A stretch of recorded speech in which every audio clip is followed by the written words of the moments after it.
My name is Ideskog, as Travis said. I guess I'm an identity specialist. It's not really a title, but we call us that sometimes. It's what we do during the day security. We build identity systems, and we design systems to use identity systems. And what we see a lot is that security and identity is a blocker in a lot of organizations. It's not enabling you to build stuff, it's preventing you to build stuff. And that's not how it needs to be. And I'm actually going to follow up a bit on what Eric just talked about, on how your guidelines can be implemented in such a way that they become natural when it comes to security. So what I'm going to talk about, I'm going to take the temperature a bit on what we think about security today, with a focus on identity.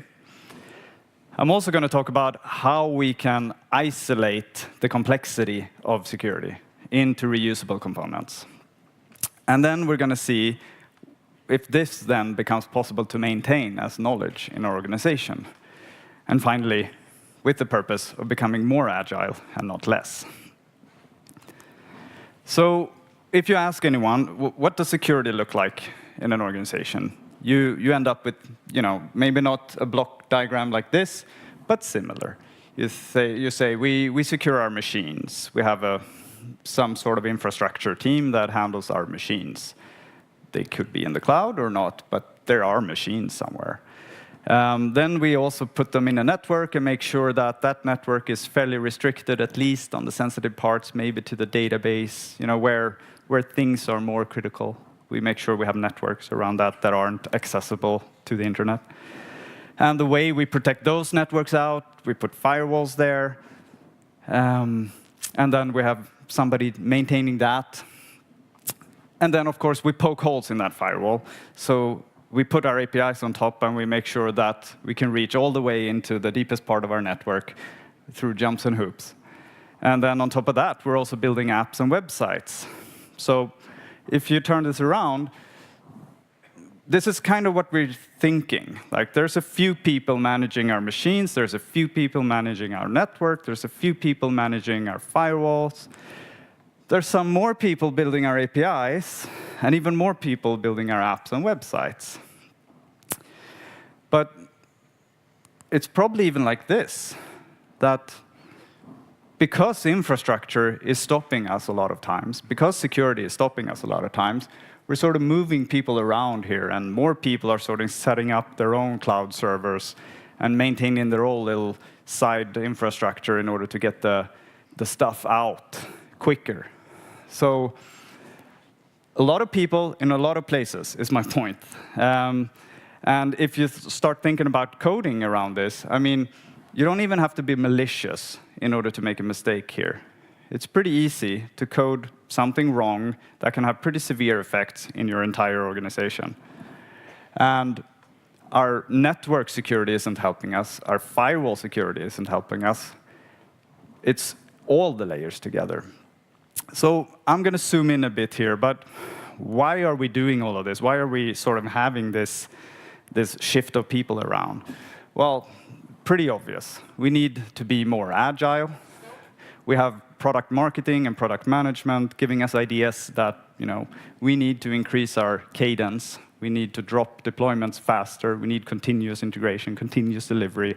Time to market is on our breathing up our necks. So, I mean, it's a fact. So we need to produce one app every week, one API every month. There's endless of work being done. So this produces a conflict. We have our left side tank. You see that it's a tank, PowerPoint drawing. Agile development, which is, make things fast.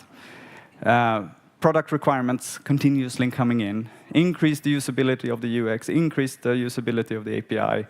Don't wait till next year when we have our big drop. Do it this year. And then you have infrastructure on the other side and security on the other side saying, nope, not possible. That's too fast. We don't. It takes 6 weeks to put up a new machine. Plus, you need that new login structure. Okay, so we don't have anything. You build it. So infrastructure and security are working against us. And infrastructure, all of you are already sitting and saying, yeah, but we're solving that. Because we got Docker, we got serverless. So infrastructure is not an issue anymore, is it? We can just tell the infrastructure team to provide a Docker machine for us, make it bare bone, and let us deploy stuff in some serverless environment, and we're good to go. So for infrastructure, yeah, okay. We take on all the responsibility, like I just said before, of actually maintaining the server as well. If you produce the Docker container, you're going to put stuff in there that's more than your application, and yeah, you're responsible for it. But let's ignore that. We're solving the infrastructure problem, at least in some way, to be more agile. But what about security and identity? And I'm going to zoom in on identity. This is pretty much what a lot of organizations are looking at. So app 1 being built, nifty solution of username, password, login. App 2 coming up, other nifty solution of SMS second factor with the username, password. Not at all reused from solution 1. Solution C, solution D, solution E, solution F, keeps on going. It's extremely common that these systems aren't reused. Like the ideas that were brought up in app 1 is not reused at all in app 2. Or, usability came and said, we needed a better way to do it. So security, just put that, in the back seat here, and let's just go. So for APIs, we think actually we solved this a bit. For APIs, we're building microservices. So we put a new type of firewall in front, no offense, firewall companies, that provides some sort of authentication method, some secret that the caller provides, and then it checks, is that okay? And then we're safe, then we're inside, so we can pass this knowledge on to our API. And normally, and I say normally because I see this a lot actually, you pass it on as headers or something. So yeah, it's user A, and now I know it's user A, so I'm going to just pass that on in a header back to the API. Or it could even be, and we've had talks about that at Nordic APIs before, that perhaps the identity is even built into your API structure, like resource A for user B path type of infrastructure. It's kind of limiting. You want to decouple those things. There are some talks about that. But anyway, by hook or by crook, you're sort of getting the secret, authenticating, you're passing info on to the API, and you're ending up with this. You're kind of secure in the front end, and you got pretty open doors once you've done that. So a coding error in one of these could actually have some pretty significant results that you didn't expect, even if it's not malicious. Auditability, like how do you actually know for sure? How can you prove that the user did what they said they did? No, you can't. You're just passing stuff on. You're saying, I trust the gateway to do this. The gateway is a great piece of software, but if you trust it like this, you're essentially saying, I'm trusting a component that I put on the outside or the outskirts of my network to provide me with secure information into my network. Like, you're pretty far out there. So, how do we mitigate this? How do we get our teams to sort of share this knowledge and start building better reusable things? How do we not make same mistake in different apps? Well, Eric touched a few points. Guidelines. I like the idea of guidelines. I just think we need also a few helper functions to guidelines. I think meetings is probably not enough. People leave. When it comes to security, it's pretty often so that the one guy who built the login solution for the last application is too busy or left. So we can't really use that knowledge anymore. And he wrote that document, but that was last week before he left. So it's not super useful. Plus, it's from 2003. So obviously, we need to make reusable components, even when it comes to security. And to do that, there's a paradigm that we could use that's pretty old. Unix. Write programs that do one thing and do it well. Write programs that work together. Dota div, maybe. Doug McElroy from Bell Labs said this, and this was part of the original concepts of Unix. And it was nice, good, so when they built Linux, they took the same principles in, same guidelines. And it's been a pretty solid guideline ever since in computer programming. So in our world, the Nordic APIs world, we used to have this. We used to have an app with a pretty dedicated backend, with a dedicated data source. And then we had a website, which was a big monolithic thing with its own backend, not using APIs at all, connecting to perhaps another data source for its stuff, or connecting to both data sources, and so on. And then you had a third app with its own backend, its own. You see, we don't do this anymore. We're doing this. We're saying, no, our backends are microservices because we want to share the knowledge, the data. We want to build things once. And, well, maybe we have more than one data source, but we're trying to reuse stuff. Our apps, well, they use the APIs. Our websites, well, maybe we even make single-page applications these days. The cool kids do, I hear. So, I mean, we're making components that do sort of one thing and doing it well. Presentation in an app, presentation in a website, providing a service, providing data, all of this. We're separating the concern, which is essentially what Doug McElroy was saying. Separate the concern. And any of you who've been reading computer science, it's kind of pounded in there, but it's easy to forget also that you need to do this. So security-wise, what are we missing then? If we're doing this already on our APIs and our websites and on our apps, all we need to do is make sure we follow that same principle. And let's take the identity approach here and say, what are the requirements then? How hard can it be? Well, your mobile app that your company also builds, perhaps, it needs a few things. Login status. Is the user logged in or not? Perhaps some user information. API access. Needs at least those things. The website, it's pretty similar. It needs some login status, some user information, API access. I say some user information also because we probably don't want to give it all user information. Very rarely do you want to send off everything you know about a user unless the requesting party really needs it. And the requesting party rarely needs it, to be honest.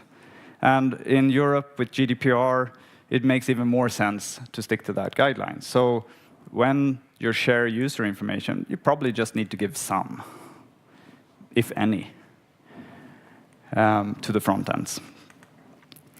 And then we have our backends, our APIs. Well, they don't really need login information. They need entitlement information.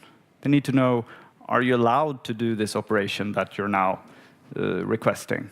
You click the button in the UI sent a request. Are you allowed to make that request? Entitlement. And they probably, in order to decide that, need a bit more user information. But now we're on the inside of our organization. Now we're behind our fancy firewalls and our fancy gateways.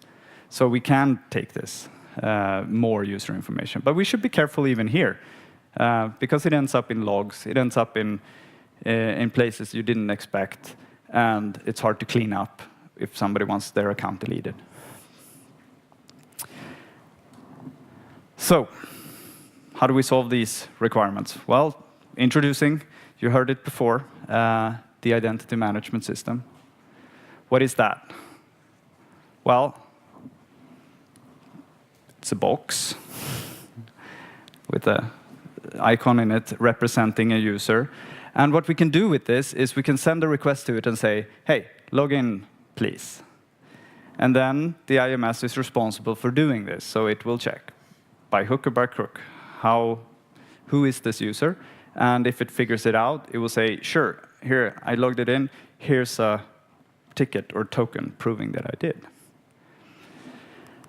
So that's not very Unixy. But if you think about it, if you open Bash in Unix or Linux, it looks like a big monolith. But as soon as you start realizing the structure of it, it's absolutely not a monolith. It's all these little programs that work together. And so is such a system as the IMS.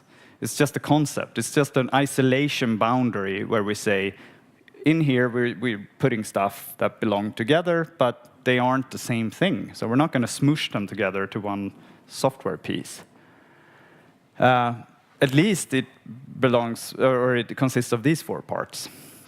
It has an authentication service to answer the question, who are you? To log you in.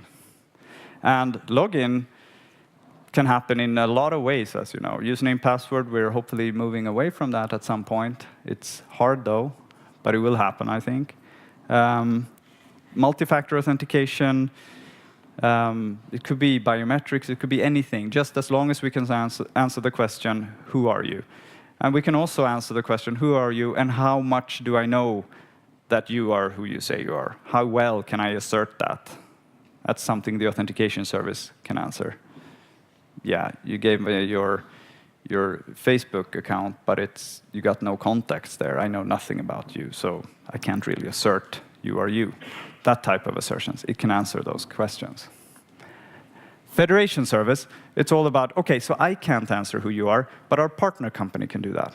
So I'm going to send you over to our partner company, and you can log in there using their, good old Active Directory, and then come back, and then we know who you are. That's what federation is. It's a pretty old concept. It's been around for a long time. But it's pretty much, think cross-domain identity sharing, when you need to log in cross-domains. The token service, this is a pretty interesting part. The token service is the one that implements the protocol that we're using from our applications. So the protocol is implemented in one place, the login is implemented in another place, because, okay, I need an access token. I need a login of some sort. The token service can then say, yeah, okay, I'll start the protocol. I'll answer exactly like I'm supposed to. But should I go to the authentication service? Should I go to the federation service? Should I go? So it can know, how should I do this? But it will follow the protocol. And then finally, we have the user management service. So we also need a way, unifiedly in an organization, to ask the question, okay, I know this username here. I need to know the shoe size. Do we have that? And luckily, there's a good way to do that. You ask the user management service, what's the shoe size? Yes, here's the shoe size. And repositories, of course. Everybody needs repositories. OK, so let's continue on the Unix track then. Doug McElroy again. Write programs to handle text streams, because they are the universal interface. Right? No, we're not going to do that. But I would say that standards are the text streams of security. We need a unified language in order to communicate. So let's quote that and say, standards are the text streams of security.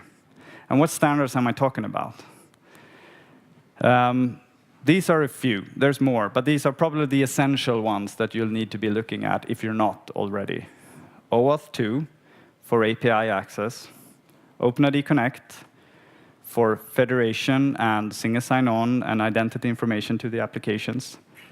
Jose, you probably heard of it as JOTs, JSON Web Tokens. Jose is the specification that defines JSON object signing and encryption.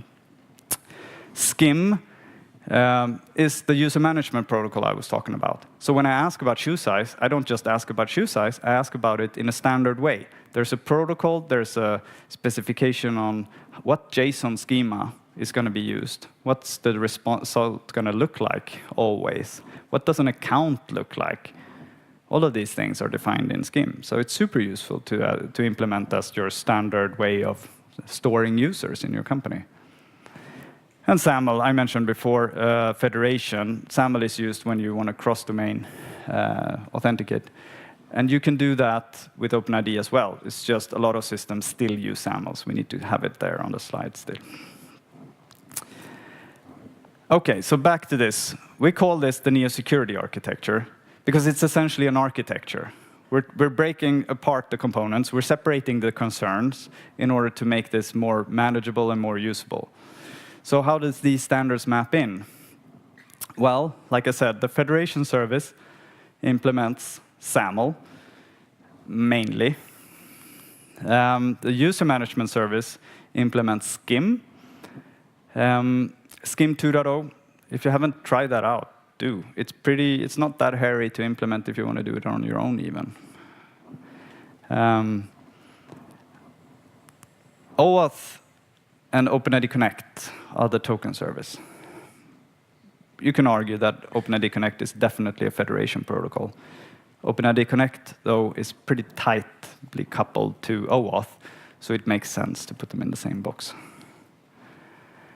And for authentication, then, well, authentication is actually a non-standard problem. There is no single standard that solves authentication. There's FIDO U2F, there's HTTP TOTP for one-time passwords, there's more, there's custom.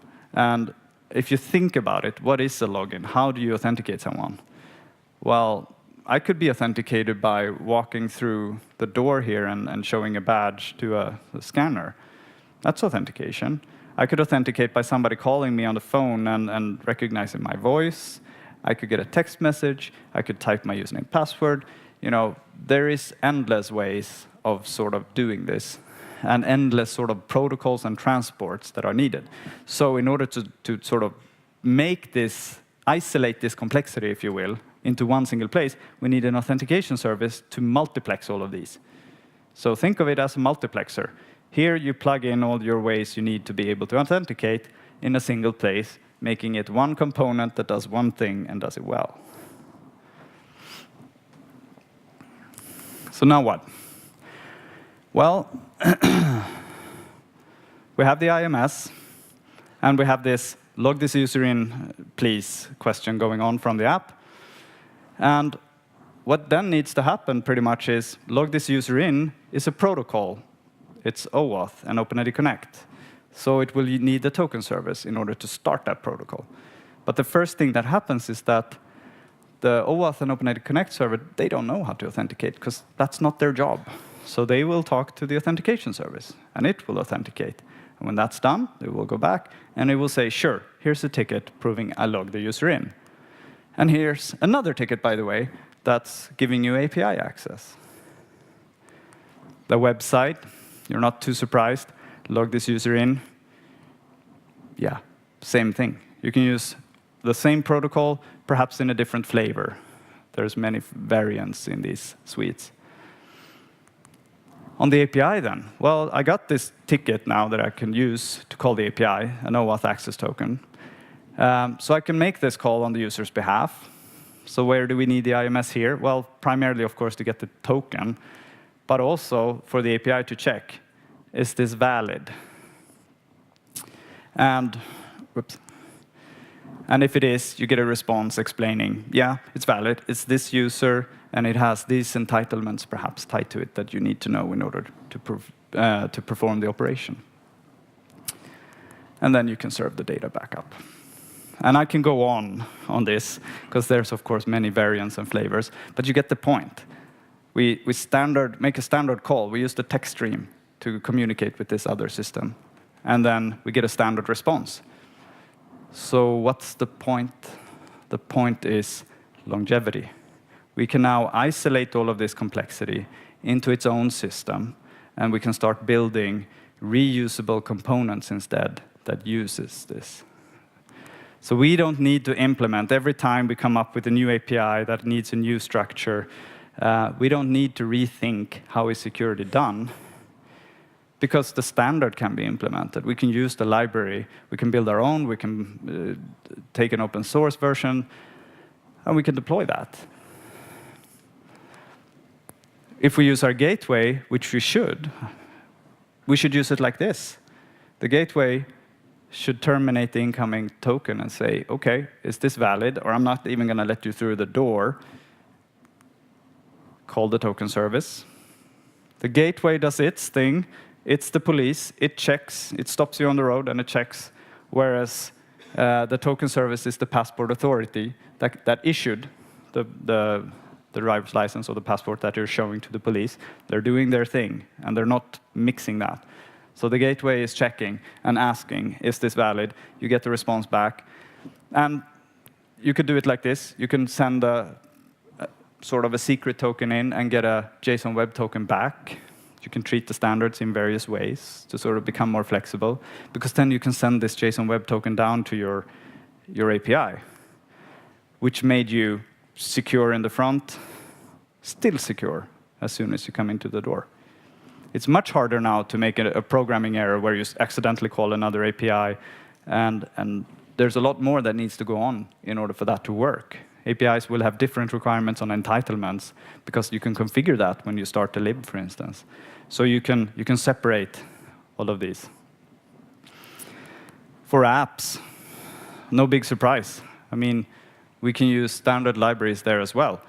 So we can use Google AppAuth, or nowadays OpenID Connect AppAuth, super good library that implements OpenID Connect if you want to use something open source. There's more.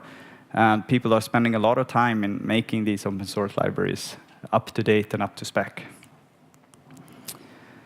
So,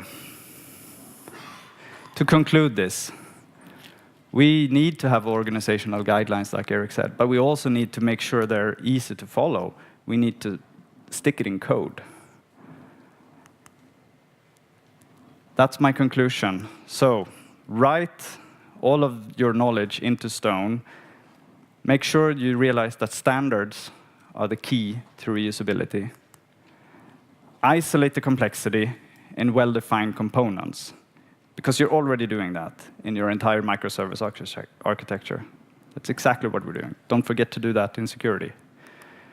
Write reusable libs for your apps, sites, and especially your APIs. Look at this problem from an architectural perspective, because it is an architectural problem. And Dodadiv. Thank you.